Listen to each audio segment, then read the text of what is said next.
Hey, everybody, and welcome back. Honey, to another episode of True And Shade with Alyssa. and Jody. Whew. I let me keep doing that. I keep saying it out of order each time. You know what's funny? The very first episode, it was Truth or Shade with Jay and Alyssa. Was it? Yep. I went back and listened. And I was Oh, like, damn. oh, that was so cute.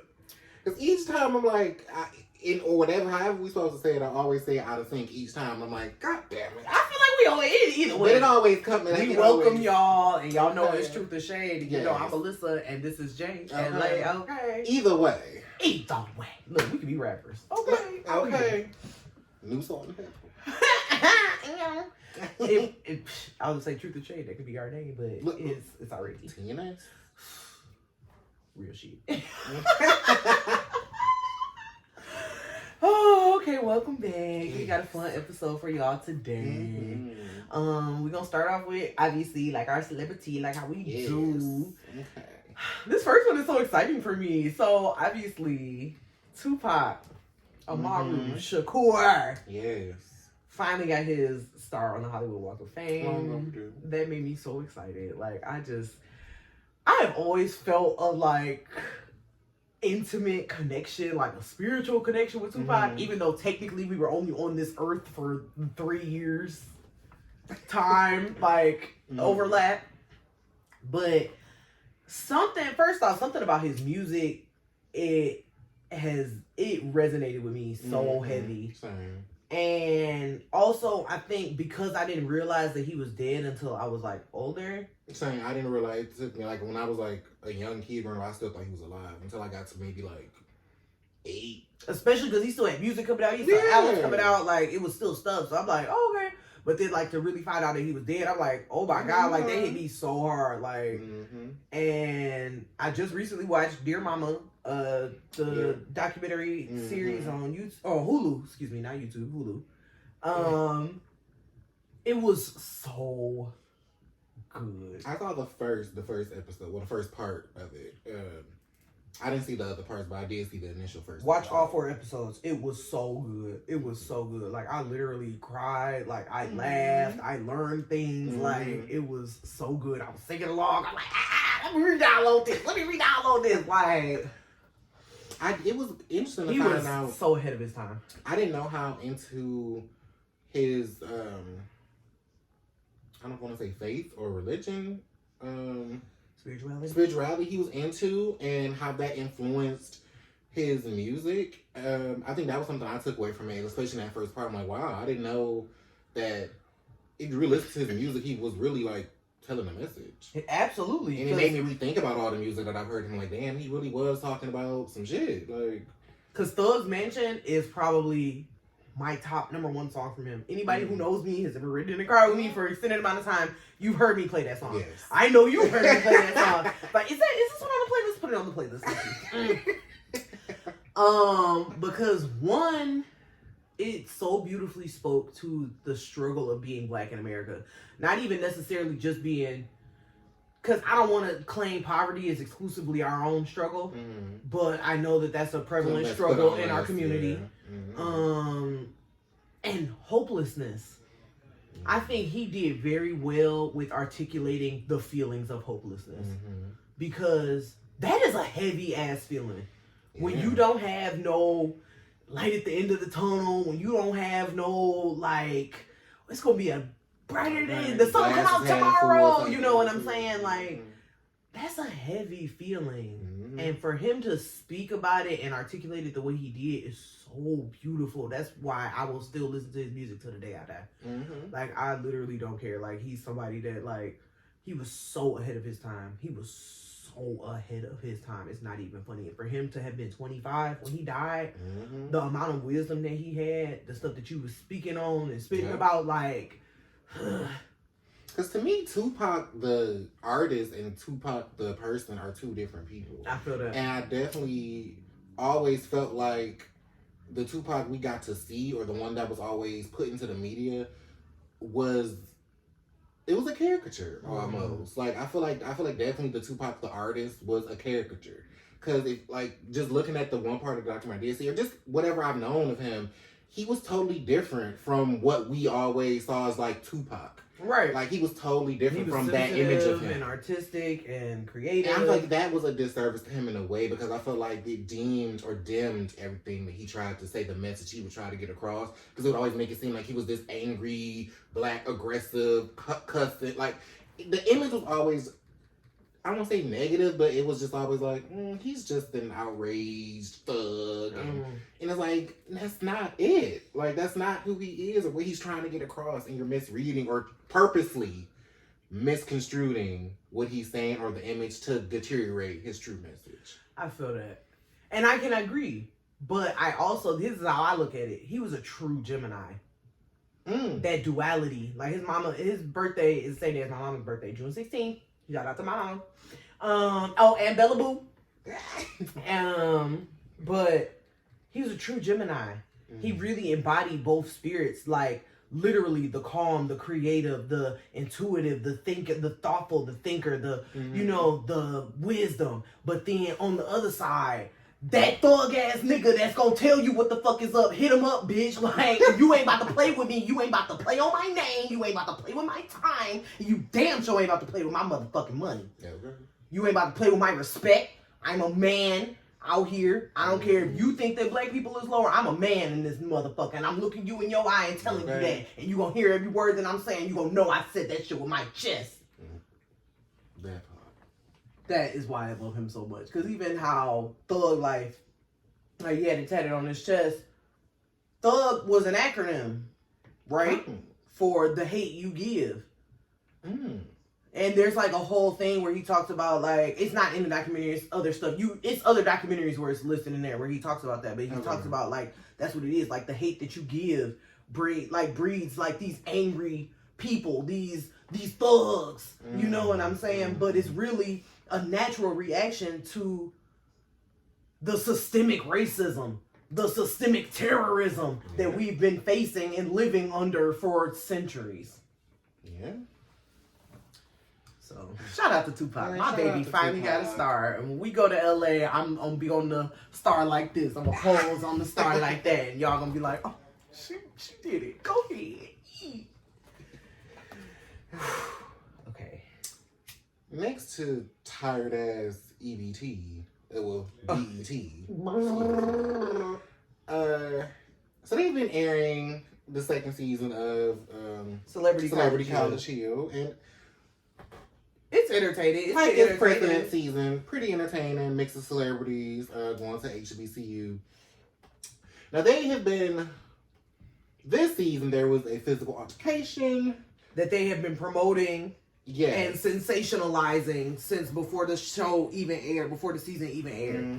Between Jocelyn and Amber Rose. And the episode has come. We're watching, we're waiting to see. Because I wanted to know what was the reason behind the altercation. So we got to see the reasoning, how it started. The build up to it. And said altercation happened and they cut it out. And decided that didn't agree with the views or values of the show or the HBCU. So for respect of everyone, they decided to cut the actual footage of the physical altercation. And on one hand, I could respect that if they had like exclusive footage of the full fight if you were subscribed to BET Plus. Because what is the point of you know what I'm saying? If it was that, if you was on that type of time, then I'd be with it. Because if it was just gonna air on TV, okay, cut it for TV. But if you're subscribed to the fucking BET Plus subscription, you will get to see the actual altercation unfold. And I could get behind it if it was set up like that. Yeah, but for y'all to not show it at all, even though they've been cussing and carrying on all smoking weed, well, whatever. I don't care about that. Well, we grown.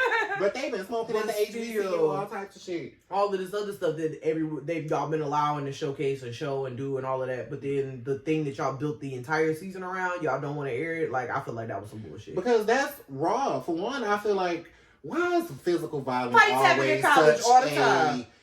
Physical violence is always just such a, oh, we can't, oh, this is just not. Everybody, no matter if you are from the hood, to the suburbs, to doctors, to lawyers, to teachers, the president's house. You have been in a situation in your life, or you to fight somebody, or wanted to fight somebody, had the inkling or the want to get physical with someone. Now, whether you've been able to escape your whole life unhinged, untouched, more power to you. But it's a real thing. Like, shit happens. People have discourse. And everybody has something. Everybody has something that somebody could say to them that will get you to where you about to whoop their ass. Mm-hmm. And that's just real spill. And it's different for everybody. Like, maybe if somebody come up to you and be like, you a fat ass, gay ass bitch, and that might be a trigger for you. And but then if they say it to me, like, well, that's not my. But if they be like, bitch, you from the suburbs, you don't even know nothing, you ain't really black, or something like, if somebody says something like that, maybe that's gonna be my trigger. Mm-hmm. You know what I'm saying? Yeah. You don't fucking know me, you know. Now I'm ready to. Yeah, anything could really set you off, and to just not show it was just like, because if you were gonna go that route, you could have just cut the whole scene. Don't even promote it. Don't even show it. Don't even say nothing about it. That could have been something after the fact, like, well, you know, it was there was altercation, like if you just show it, somebody's not on the show anymore or something like that, mm-hmm. Right? Like it was definitely other ways because we were gonna watch regardless. I don't think the fight was like a thing of like, oh, this is gonna get everybody enticed to watch, because the first season didn't have any physical violence, and I watched it and it was entertaining as hell. I watched this season based off the group of people. Okay, because the first set of... Because I love New York. Tiffany Pollard. I love her. Mm-hmm. Queen of reality TV. Right. Also, I love Amber Rose. I don't give a fuck. I love her. She's, in my opinion, the original bad bitch. The one that came out and was like, just coming serving looks. All she was doing was serving looks. Mm-hmm. And niggas was on her dick trying to make up stories about her and all of this whatever. And what was you doing? Making money, and serving looks and making money. So, question. This is a thought that just popped in my head. Because she is a person that's like doesn't sway each way of like her ethnicity, where like she doesn't fully claim to be black, fully claim to be white. She just like she's both of them, but she doesn't like, oh, I'm just black, oh, I'm just white. She kind of like, I'm both, and I don't live in like a world where it's like I'm only one of these things. Yeah. Do you think it's something to where people who have that same thought process, who are of mixed race, who are fully half white and half black, is it because they don't associate with, I don't want to say, what's the word I want to use? Because they don't fully revel in either one, when issues arise of like, let's just say Black Lives Matter or whatever the hell may be going on with your other ethnicity, and they don't speak up or don't make it a point to be loud about that. Does what is said to that? Of like, because I don't know. I'm not trying to say Amber hasn't, because even though I do like Amber Rose as well, but I haven't. She's not a person that I like, I guess, follow on a constant. Yeah. So I don't know what she's done to whatever. But for the ones who do, who are like Amber, who like don't take a side of I'm black, I'm white, or I'm black, or whatever, and they don't speak up for the social issues of said ethnicity. I think because being mixed race is already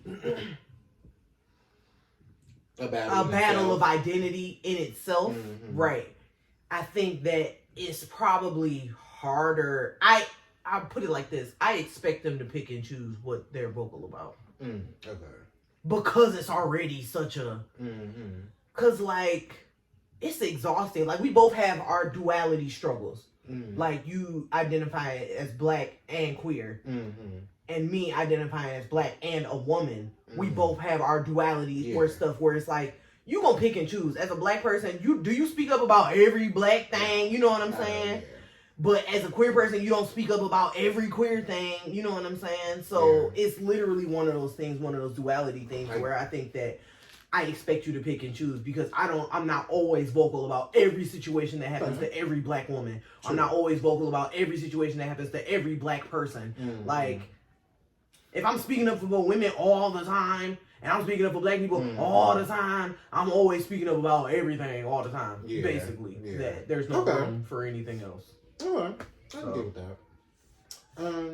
So yeah, shame on you again, BET, because you've let us down once again. Build up the whole season about that shit, and then don't even show the fight. Talk about and then in this same show, I vividly watched a girl get her ass whooped with a heel. Blood, all types of shit. Y'all showed that whole fight from start to finish. Blood rushing down her face and all types of shit. And she was the one that got sent home. Fuck, I get beat with a heel and I gotta go home. But to be fair, how you always do, devil's advocate. This was 20 years ago. That was 20 years ago. Yes. It could very well not even be the same executives in place that's putting this show together. You know what I'm saying? They could have watched that, and we don't know. It could have been people that was vocal that had watched the episode and was like, no, we gotta hear this shit. What you mean? Da, da, da, da, da. And then the other half was like, no, we're not doing it. Yeah. It's times have changed. We can't assault people on reality TV ain't as real as it used to be. Because, like, if you are in our age group, millennials, like the last half of millennials, you see the birth and the growth of reality TV. Honey. You've seen it. And you remember them days, the early Jersey Shore days, Snooki getting punched off a motherfucking bar stool. Because you remember them wife swap niggas coming across the table and whooping each other's ass, flipping tables and carrying on, super nanny, people cutting up. You remember these things. Cops, that were original type of reality TV where it's just, this is some real spill. This is what's going on in the streets. Okay. The trenches. Okay. That was reality TV. The reality TV that is here now is curated, is scripted, is very meticulously put together, edited, and shot in a way to perpetuate certain storylines, certain narratives, certain agendas. Reality TV is not true reality TV anymore. And I blame the Kardashians. Really? Absolutely. Because when you come in talking about, oh, we're showing you my life and this is everything that's happening to me, but it's literally meticulously put in place details and schedules and things that are curated to create a scene. You know what I'm saying? Oh my God. I can't believe this is happening to me. Are you guys getting this from camera 6 and 4? We good over okay, we are. Do you have the shot over here? Okay, do we need to reset? Okay, hold on. Let's reset. Makeup. Okay, we're gonna come in. Okay, one more time. From reading the card. Okay. Set. Oh my God. Like, it's literally, like, it's fake. It's curated. Love and Hip Hop. If anybody remembers the very first season of Love and Hip Hop, they aired a special about making Love and Hip Hop, and they showed how they had to reset scenes and hold on. You talked about this too early. Y'all can't fight this soon. Hold on. Let's reset. Let's bring it back. Blah blah blah. It shows how reality TV took a turn from actual recapturing of real human behavior to curating situations for human behavior to happen, and you're still capturing it, but it's sensationalized, it's incensed, it's something that's extra, it's more than what it would have been had you just been recording these people in their lives. And the gag is, people have drama.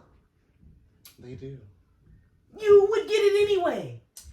Because I haven't watched Love and Hip Hop, and I was one of those people that was, like, heavily on the, like, this is my show, I'm never going to stop watching. It had fell into, like, what I see as Real Housewives, because I've been watching that shit for the last 15 years, and I don't ever see myself not watching Real Housewives of Atlanta, or any of the other franchises, but Atlanta for particular, I'm going to always watch and view and get into the girls. And I put Love and Hip Hop in that category. I haven't watched Love and Hip Hop in... I want to say the pandemic probably was really the last time I watched it, because, like, I was in the house, and, like, once I saw how it affected them, I don't know. I just didn't get into it after the fact. You just gotta stop. Yeah. But I will say, with the switch from, like, MTV, like, now they're on MTV, I'm a little like interested. The family reunions. I haven't watched the family reunions. They've been so good because they've been focused on healing, mental health, like family connection. It's been worlds better than the original Love and Hip Hop. And you still get the drama, you still get fight, you still get all of that, but the focus is different, and that's why I enjoy it. I think that's why I'm gonna get into the newer season, especially because I think this is the first season of Atlanta we've had in, like, a while. And with them being with MTV now, they put out the trailer, and I actually was interested. I'm like, okay, I see the difference from VH1 to MTV, and I see how they're highlighting the show, and it's giving me like a old Love and Hip Hop type feel, like not really more so centered around the drama, but just like showing us what it's like to live how you live. Yeah, basically, and more like a docu-series actually. And so I was like, okay, I'm gonna at least give it 2 episodes of a watch to see. Okay. So I'm interested. I'll give so it a try. Get It Together, BET, where you know you're all under the Viacom family. I really feel like Get no shade. No shade. I feel like BET should have went down a long time ago. Let's not open that can of worms, because we already. I feel you. We can do an episode about that too. Because baby, but like it should have been a wrap after 106 Park, but it is. We not gonna open that can of worms. But yes, fuck you, BET. Do better. Do better. All right, final celebrity. So y'all auntie, all our auntie, Vivica A. Fox. I guess she went on, what was it, Sherry Shepherd show? Yeah, Is Sherry Shepherd? Wendy Show 2.7. Oh, I forgot. Okay, that's why I was confused. Remember, she had a show, and then I forgot that she's hosting Wendy now. Okay, that's what it is. Anyway, she went on the Wendy Williams show. And... No. This is Sherry's show. But remember, she was hosting Wendy's show towards the end, and then she went on the Sherry Shepherd show. Sorry, Sherry. I love you too, girl. And said that she would entertain the idea of rekindling a romance with, as Sipping by Tea would put it, pinch mouth pitbull 50 Cent. Vivica, like your career, hang it up flat screen with this whole Curtis Jackson situation. Don't do my girl Vivica like that. I mean, I do want her to hang up this situation though, because I abhor 50 Cent. I'm so sorry. He is just so to me. He just seemed petty and just unhealed, and I wouldn't be surprised if he happened to randomly hear this episode and then, I don't know, buy my car and fucking, make me owe him the payments. You know what I'm saying? Like, he just, that type of unhealed, like, loser type personality is just so and unattractive to me. I just be like, I don't know. I've always had like a likeness for 50 Cent. Or I don't know. His sense of humor is, I feel like I understand it, kind of, but like I don't agree with everything he says or does. He do kind of be off the rails sometimes, and he'd be like, why would you say that? But for the most part, I feel like his sense of humor is like, maybe I get it a little bit, and I'll be like, okay. It's very, what's the word? It's like very, I'm a fan of comedy. So I like petty, dry humor. It's like a rawness to it almost. Like he says, he doesn't pussyfoot around what he says. Like he says how he really feels. And I feel like, yeah, it's a little against the norm of to say, but it's kind of funny. But like I said, some of the stuff he do is a little like, touchy topic. You shouldn't be saying this with you. Like, come on now. Yeah. He's just... Yeah, he's low. But you can tell he's definitely unhealed, man. The 9 bullets didn't do anything. And I just feel like when you've had that type of history, like, you just kind of should be like a little more like... You need to be healing yourself, not more so digging in your heels about the type of person that you were before. Like, you're not... Yeah. Like, the type... Even just how I was saying, like, Thug, like, as it pertains to Tupac and, like, how he was, like, hard and he was, like, a man, but he was sensitive and he was this. I feel like 50 Cent is, like, do you even tap into your vulnerability? Do you cry? Like, are you even, like, do you have feelings? Like, how you even handle the stuff with, like, his son and stuff? And it's really just exhausting. Because at what point do you grow the fuck up? At what point do you grow the fuck up? Yeah. Yeah, because that shit with his... Okay, because I'll be forgetting about that shit with his son. And that shit do kind of like... That shit hit me. It's a little different for me. But, I started up with my own... Especially, and literally that, especially when you know what the struggles are to, like, not have your father involved in your life. What point do you fucking grow up? Like he's still a kid at the end of the day. Like, and obviously he's this has hurt him to this extreme, and y'all are the one and the same. And it's all for social media. It's all just for the likes, the comments, and when you're only doing stuff for the validation of the internet, it's never gonna be like a point of humbleness because you're looking for the opinions of the internet to give you validation to be like, oh well, yeah, I agree with you, 50. Like I would have done it. Fuck him. And then it's always just a battle with that, and I don't think we'll ever get to a point. It might be when he's on his deathbed. That it's gonna take for him to be like, I'm actually so sorry we never got a chance to be. Isn't that always the... It's like, that's great to hear when you're 5 minutes from death. Like, thank you for the 30 plus years that I've been waiting for this gratification. I don't know what to do with it now, but I guess for your sake, for your entry to heaven, you feel like this is what you have to say for God to give you your bed. Your ticket. But more so, that really kind of segue. Yes, it did segue into the topic of today. You are not a baby anymore, Jody. And I want to, before I, at any point through this video, become unhinged, I want to just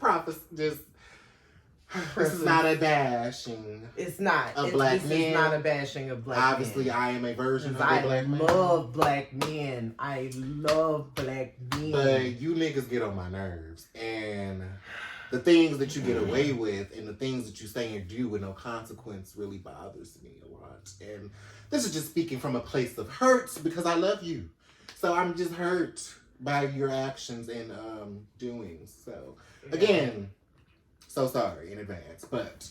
Please listen, because we got questions. And they need answers. And it's not only for you. This is also for the people around you who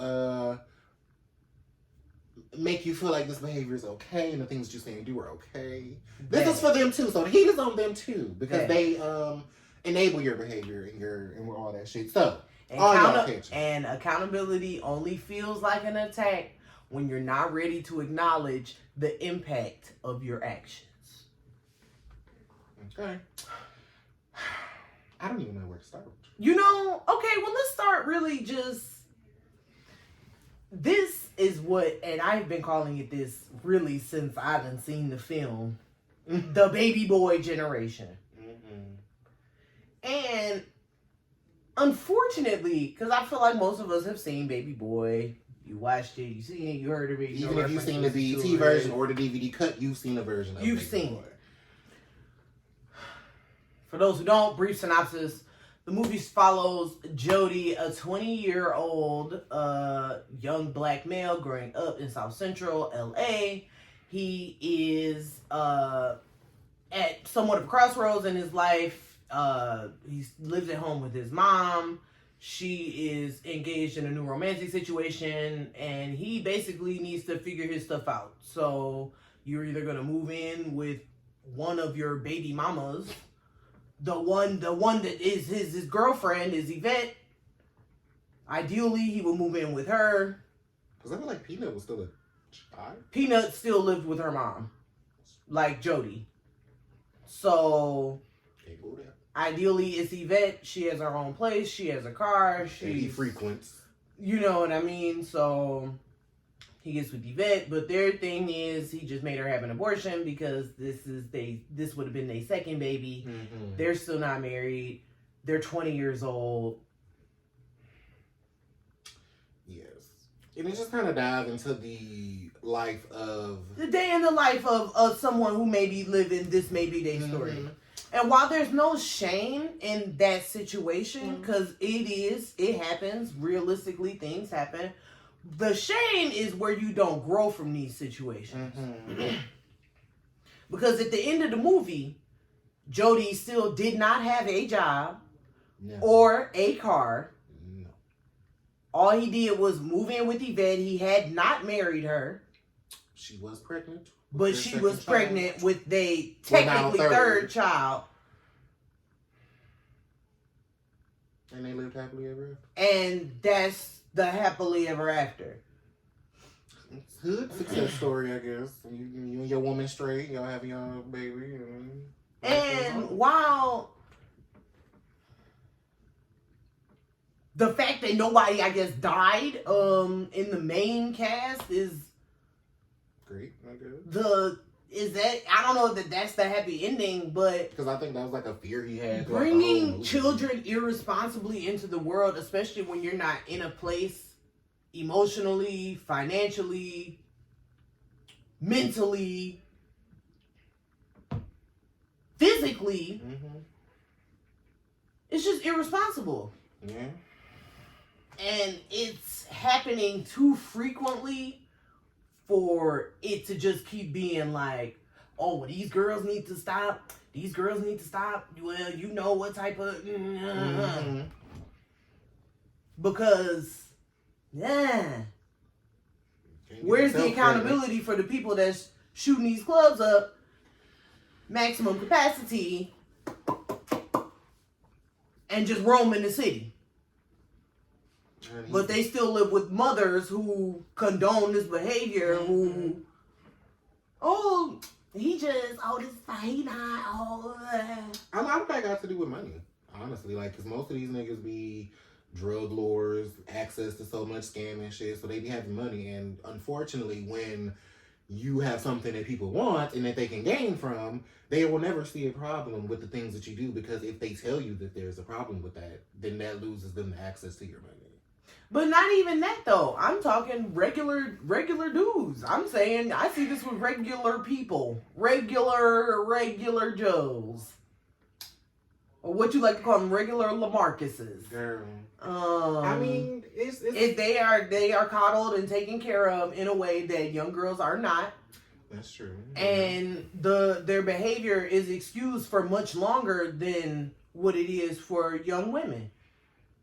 And it's irresponsible, and it's the whole boys will be boys, or let them do, black men go through enough, and they just, But that's not an excuse to be irresponsible. No, it's not. It's not an excuse to practice weaponized incompetence. Oh, you better at this. You know, I don't know how to change the diaper, or how they, you better at doing this. Oh, I don't know how to do the application. Can you fill this out? Can you do this for me? I don't know how to do the paperwork. Oh, I don't.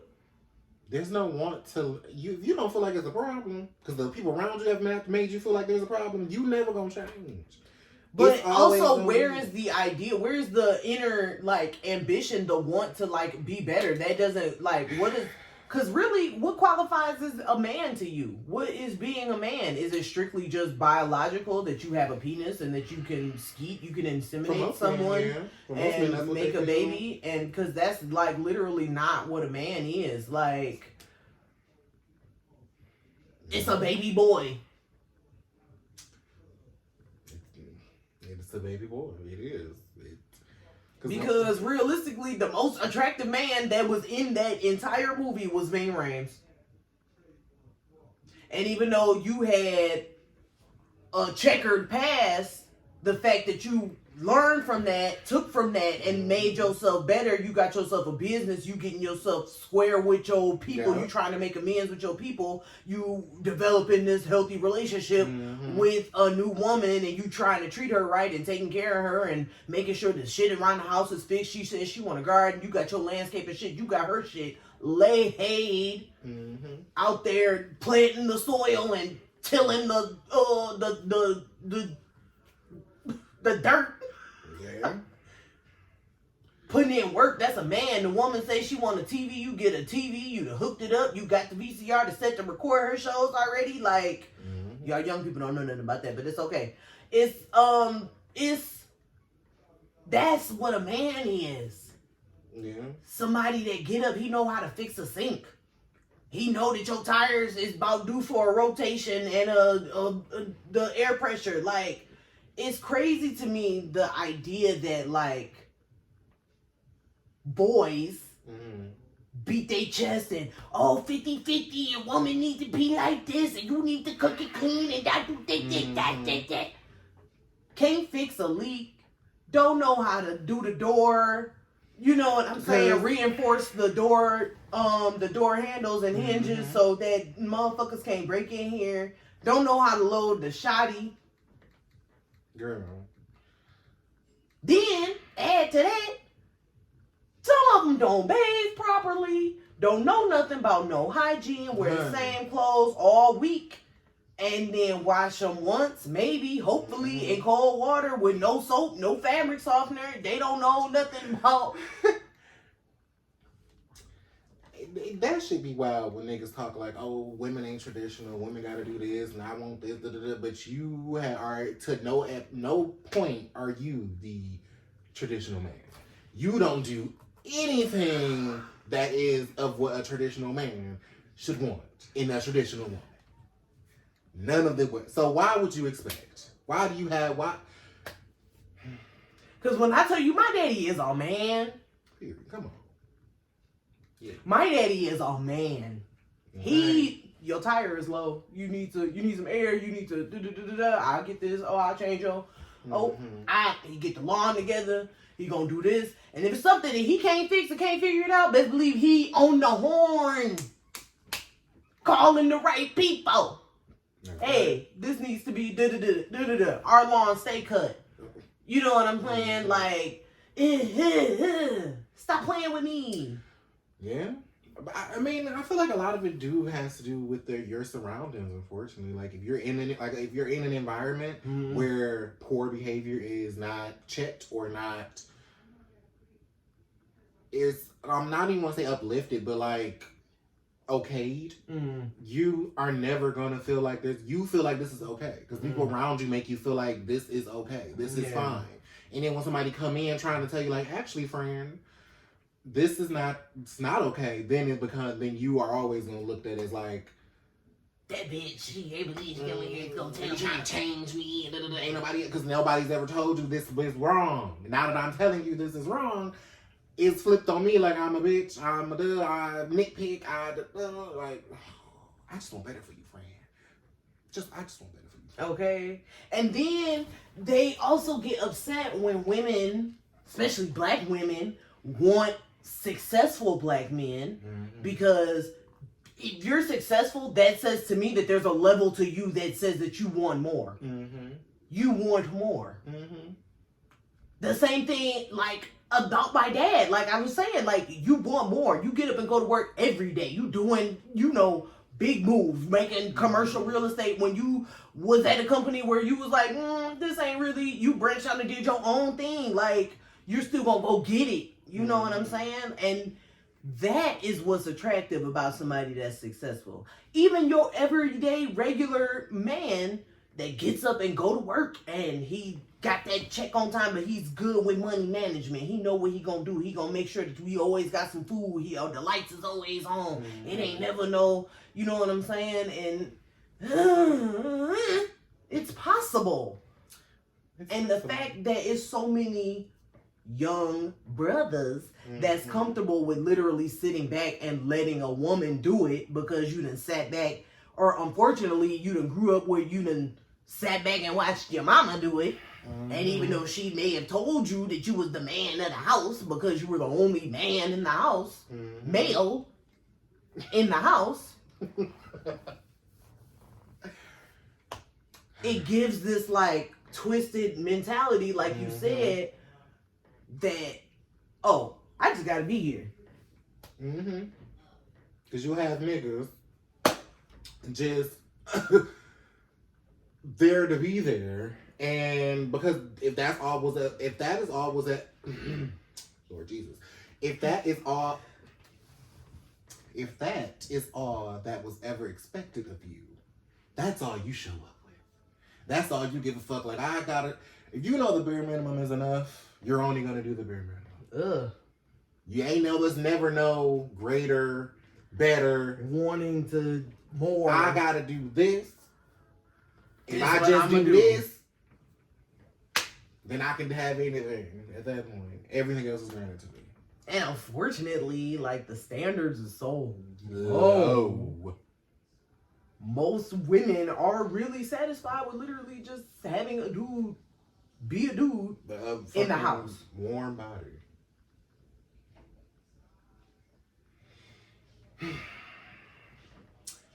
That ain't enough. I'm sorry. Like, what's love got to do with it? Cause that's not really even love. At the end of the day, it's like, it's settling, it's convenience, it's cool. I guess. It's convenience. It's cool. This cool. Like, I want love. I want passion. I want fireworks. I want surprise trips and gifts and oh my God. And we speak in each other's love languages and doing the things and literally just have the freedom to do so because we both have had the ambition to get ourselves to the place in our lives that we want to get to. Okay. And I don't see what's so hard about that. It takes effort. Mm-hmm. It takes actually doing something. Active effort, you are right. And if you know you have to put in work, I'm fine. I'm alright. My life is good enough, I guess. This is good enough, I guess. I guess I can live like this. And you'll be surprised what you can get used to because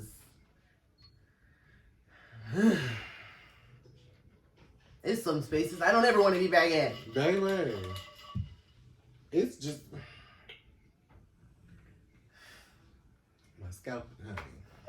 It make my scalp itch. Look, right up in here. Just right up in here. Okay. So it's just, where is the want, the desire for, and not to say that I don't see it, because there are black men that are out here that are showing that standard of life, that they want to build family with black women. They want to build black legacy. They want to build black wealth. I feel like LeBron James is a good example of that. Like his black family, and they just be doing the things, and he saw areas where he wanted change, and he put all his friends on, and he started a school in his hometown and be letting kids go, and you know, I'm sure it is taking care of them financially, substantially, and a lot of kids just giving them opportunity, which is where most good lives start. Opportunity. And unfortunately for young kids, most young black kids anyway, growing up, you don't have a positive example of what a man should be. A lot of the times it is a negative figure in your life, and if that's all you're around and that's the behavior you see and that's what you deem to be like what a man is, that's what you grow up emulating, that's what you grow up to be, that's what becomes you almost. It's just like if you're at an age where you're obviously impressionable, or at that age where you are wanting more, I guess, or wanting like a figure there, because I feel like everybody has a point in life where they're out looking for, I don't know if I want to say mentorship or like just looking guidance. Oh, naturally, guidance. Yeah, absolutely. And if all of that's in your viewpoint is Day who running the block all day and he comes sleep on your mama couch and he, does X, Y, and Z, then that's all you know to do. That's what else am I supposed to do with it? This is the image I see.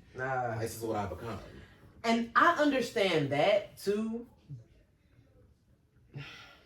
But I guess maybe not completely, because I still wonder, where is the want to be different? Like, even if this is what your circumstance is there still a desire to like, I don't want this for me? Because I don't know where that comes from. Like, I've had, like, I remember at a very young age having that thought of like, this ain't for me. Having my own mind, I guess, of like, this is actually something I don't want to participate in. And I honestly don't know where that would come from, or I guess you would have to see the problems. And if you don't see a problem, you just live with it, I guess. I don't know. I honestly don't know where that discernment come. Maybe like God. You're right. That is possible. That is possible. Because God, yes. Because God, okay? Like, and then it makes me wonder, what are a lot of young black males' standpoint with religion, with spirituality? Like, do you have a belief system or do you believe in God? Because I can imagine, or I've heard also narratives where people are kind of like jaded atheists just because of circumstance, you know. Well, I would put circumstantial atheists because, you know, maybe you spent X amount of time praying for your situation to be better and then it doesn't, so then you become older and you're like, that ain't real, that don't. I mean, I definitely, as a child, went through that battle of, like, you always hear, like, you know, especially as a kid, I don't think kids, if you say to a kid that this is, you do this and this will happen, they believe it. Yeah. And so if you tell me as a kid, you know, give your problems to God, pray to God, and he'll work it out, he'll change it, and you don't see the immediate fix, because kids, they need immediate change. Yeah. And if you don't immediately see that, then it's like, oh, well, because it didn't happen immediate, like the lady said, or whoever said, it's not true. It's not real. They were lying. Like, this is something made up. Like, you become like, okay, well, that didn't work, so let me try this out now. And unfortunately, people don't go back to, like, rediscover. Like, I feel like once I had like I said, I was in that space of, like, oh, well, they said if I pray to God, then he will fix this, and it didn't get fixed, or situation didn't change immediate. I did become like, well, maybe God ain't real. Maybe it's just like a TV thing, or maybe something that you're supposed to say, like Santa Claus or some shit. Like, that's how I categorized it as a kid. And then growing up, I just like, well, let me dive back in. And then you become and you learn more of, like, you just learn your own, you learn more about the things, and you understand that with, especially, I don't know if I want to say with God, that there is, you give God what you want, you know, air out your grievance or what you want him to change, and he will put those opportunities in your pathway. It's nothing that'll be like, oh, I want to be blonde. You wake up, you're blonde. Yeah. It's like, you ask him what you want, and then he will give you have to see the, like, in what, how can I say this? Like you say, Lord, give me patience, and then you get a series of events where it's gonna test your patience. Or, like, move me out of this situation. And next thing you know, a job opportunity opens up. So now you're switching jobs, or, like, miraculously something will happen where, like, you see the workings of God in your life. Like, okay, God, I see this is what you're trying to expose me to. Yeah. And I wish some people still had that same, like, will to be like, well, let me read. Let me, as an adult, let me figure this shit out again. And if it's, you know, reign true, then it reigns true. But yeah. It's the lack of ambition for me. Like, a lot of just young black men, it's literally like the lack of ambition. You don't want to be a great father. You don't want to be a great employee, but you don't want to be an entrepreneur. You don't want to be, everybody want to be a rapper. Girl, it's all about the quick. Or an athlete, which technically would be fine if you were any good. But people think that being a rapper means just smoking and drinking all day and then recording whatever comes out. Okay. And that's not true. Rap is a craft. It's an art. It needs something that you need to sit down and put time into. Even if you're somebody that's freestyling, you need to put into the space, get into the space and the zone where you can put some shit that's coming off the dome and it's good, it's cohesive, it's listenable. It's thinking you could be an athlete, but you not doing a proper diet. You don't, you know what I'm saying? Like, anything that you want, it takes effort. It takes proactiveness. You need to get up and go get it. Like, it's not just oh, here you go, baby. There you go, NBA life. And a housewife on a platter. Here you go, friend. Like, these niggas got to get up and go get it. Like, that shit is not easy. And so, that's why I think it's so funny that the most vocal ones be the ones on the internet and the Twitter and the Facebook saying all of this stuff, talking about black women is gold diggers, or black women is this, or black women is looking for this and asking for too much, and we high maintenance and do that. And it's like, that's really not true, because any woman, regardless of race, any woman no woman wants to have to tell a man how to be a man. No woman want to have to tell a man to get up and go to work and to come and help me with the kids and to, you know what I'm saying? No woman want to have to do that. That shit is unattractive as fuck. I'm not your mama. Like, literally. Where is your want to be like, I'm the head of this household. I'm doing this. We run this, you know, my way. But like also in a healthy way where you're like emotional and you're open to listening. Because like, that's another thing. Because like, I feel like my dad, he's done substantial emotional growth in the last 10, 15 years. Okay. And the fact that you even was a man in all the other ways, but then had the consciousness to be like, I want to be better emotionally present and intelligent for my children, for my family, for my this, and be able, I want my kids to be able to feel like they can come talk to me and we can, like, that turn of mind or that inkling to have that notion is already something that's led to us having the type of relationship that we have today, where I could be like, Dad, how is this? Is this what you think about this? Is this well, like, we could like literally sit and chop it up, like, and it's such a turn off when you see men that's like, oh, I'll do it later.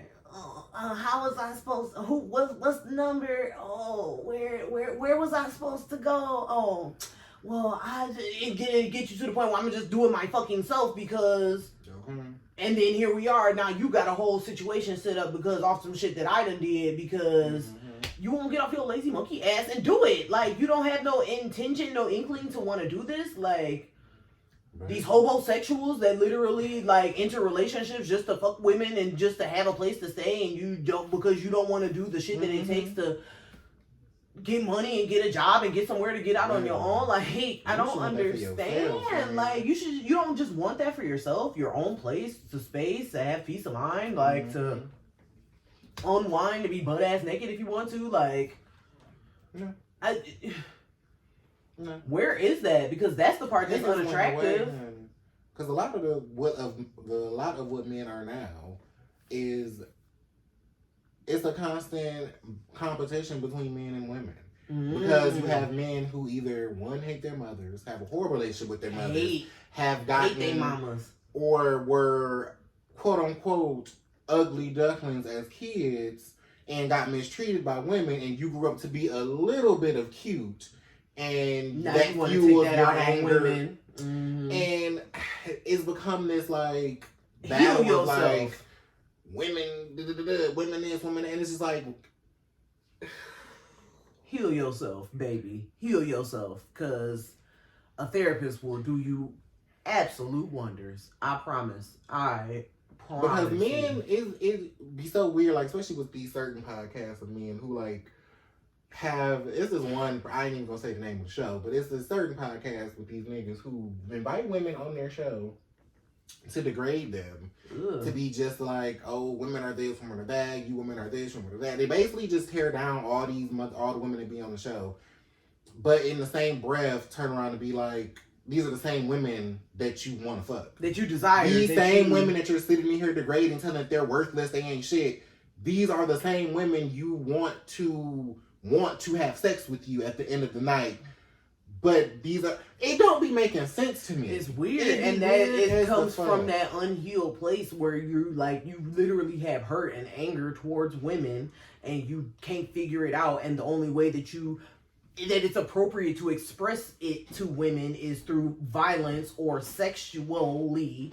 So you're either gonna like, oh, I'm a conquest, I'm gonna get these women, I'm gonna everyone out there, take that, Sarah. You in the 6th grade, you know what I'm saying? Like it comes from unhealed, and it's gross and it's unattractive as fuck. Like, it's literally unattractive as fuck. Like, ew. Like, and it be so hard, especially for me anyway, because well, if you didn't know, I'm a man.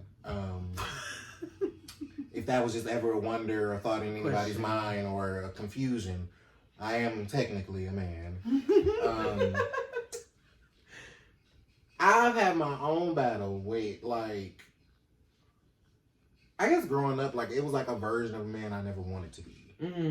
And I went through a period of like man hatred. Like I hated the idea of any type of male authority, male presence. Like I strictly was like, I'm good. Like I just didn't want anything to do with men. Like I hated it. Like, and it probably came from like my dad or just the versions of men that I would see, and it was like, I'm not that. Mm-hmm. I don't act like that. I don't want to ever act like that. This is not something I aspire to be, and I became my version of what I felt a man should be, or the man I wanted to be. I became the version of the man I wanted to be, and not with the version of the man that anybody else wanted me to be.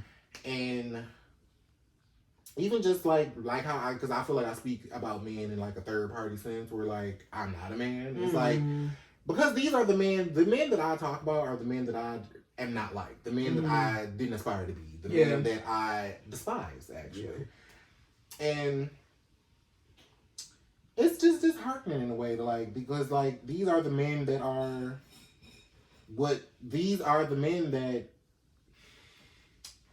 young boys look at, young boys grow up to be around. These are the men that are have an influential presence, shaping our society. And you are not doing you are hurting. You're doing a shit job. You're doing more hurt than good, or more bad than good, and the nonchalance. Like, come on now. Like, y'all don't want to step it up. Come on now.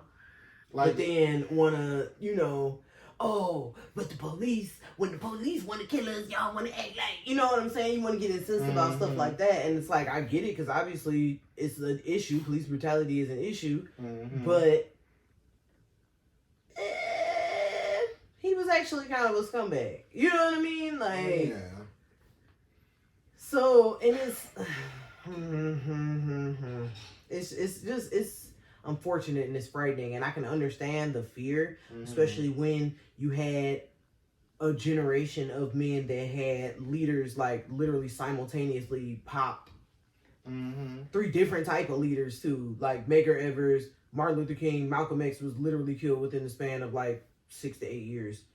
You know what I'm saying? So like I can imagine that being like for black men as a like, ooh, okay, maybe we should just quiet down real quick. Because the height of everything that was surrounding that time, there was like a constant thought of like, I'm going to be a positive experience or a positive version of a man. Like there were a lot more, I don't know if I want to say quote unquote good men, but you had good versions, or at least you had good versions of men back in the day, where it's like good versions of what a man should be. Now he might have been like a cheater, or he might have been like had like his tweaks of like bullshit, but like his essence and his structure of what a man should have been. Yeah. Now that has far and few in between, and you have more bullshit than you have quality men. Like of what an essence, a structure of what a good man is supposed to be. This been lost. Like it's lost. Yeah. And it's unfortunate that it's not more men that are willing to like step up and teach and step up and preach and step up. Well, to an extent. I would say, when I say preach, that's why I was like, but step up and teach and just trying to like show men the way, like even, just trying to help and see what you see is wrong. Like, but keep talking to these young dudes. Like, if you see something or you hear something or you say something like, why, hey fam, like, come on nephew, what was that? That's not how we treat these women out here. That's not how you gonna do these kids like that. Where's that? I want that to come back too. Girl. You know what I'm saying? And also I want young men to be more open to listen. I need them to be open to correction. Like, you're not always right about everything, and everybody is not always coming for your neck just to come for your neck. Like, sometimes correction comes in love, and when that comes to you, be open to it. Like, hey, maybe I might not be doing this wrong. Like, oh, maybe there is a better way to do this. Like, oh wow, like if somebody see you and be like, oh, hey, you could do this by doing this. Like, oh wow, take that and be open to that, as opposed to, this nigga don't know what he's talking about. How you gonna tell me something about, you know what I'm saying? And they could have been a licensed mechanic for 30 years and you don't even know. Like, you know what I'm saying? Like, just be open to correction, be open to guidance, be open to like, so it can maybe spark that inspiration for aspiration. Okay, so we can go out here and get it, because at the end of the day, black women want black men to lead their homes.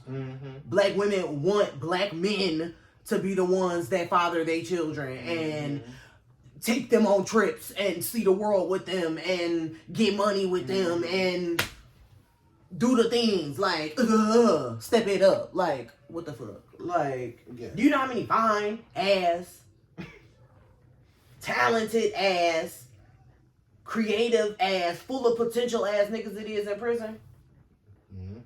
Many a plethora. And do you know how many fine ass, incredible ass, intelligent ass niggas it is in the hood? Again, a plethora. Get y'all come together. Everyone come together. Because realistically, if the ones that was getting out of prison was on some shit that's like, hey, let's make a business. Let's get these landscapings done. Let's get these contracting done. Let's get this woodwork done. Let's get this plumbing and HVAC and all of this stuff done. Things that you don't need a degree for, that you can absolutely open a business with and become a business and be doing the things, become a John Deere of the stuff. You know what I'm saying? Like, it's possible. It's absolutely possible. If nobody told you it is, it is. And you can absolutely do it.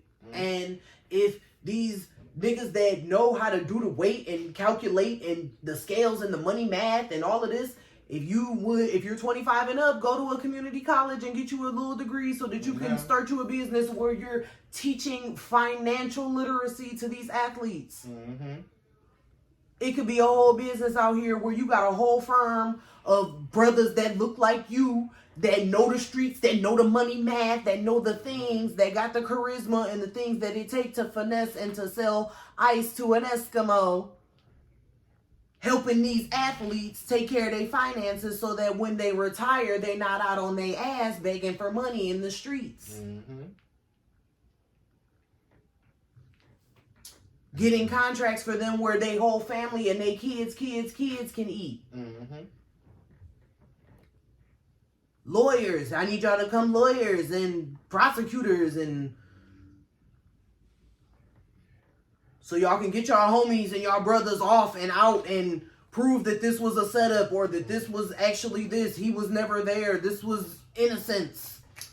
Yes. We need to get back to a community of accountability. Like, I feel like even in the early 2000s, there was still a sense of community where, like, men would come and, like, do certain shit within the neighborhood, or, like, it was a community effort, and I just need, because it take everybody, like, it take your surroundings as well, like, start calling that shit out, start trying to actively create a change, because baby, you can't just be here. No. You can't. I mean, unfortunately, that's the big for everyone. You can't just be here. The only one that can is children. And unfortunately, sometimes they don't even get to just be here. No. Sometimes they gotta grow up fast, too. It's like a time limit on to be a kid. Okay. So just show up and grow up. Okay, and want more and want better for yourself. And don't succumb to your circumstances, your situation, your surroundings, or... Honey, there is a whole world. There's more out here and there you are important, and you matter. You matter, and you could be an effective change in this world. You never know what your path may be, but don't let the people around you make you feel like there's an end or there's only one way to live. And there's a whole bunch of ways to live. Be a realtor, like that's a whole nother world of things and stuff too. Get into these hotels, getting into Airbnbs, getting into finance. Like, it's so many avenues. There's so many avenues, and they are for you too. I don't know if somebody has told you that, but they for you too. And we love you. Yes. And we want you to do better. So you can be better. So we can all be better collectively. That's always what our goal is at the end of the day. So, shout out to black men. Yes. We love you. We love you. We love you. And until next time, truth lovers Yeah. and shade seekers, this is Truth And Shade. with Alyssa And Jay. Yeah.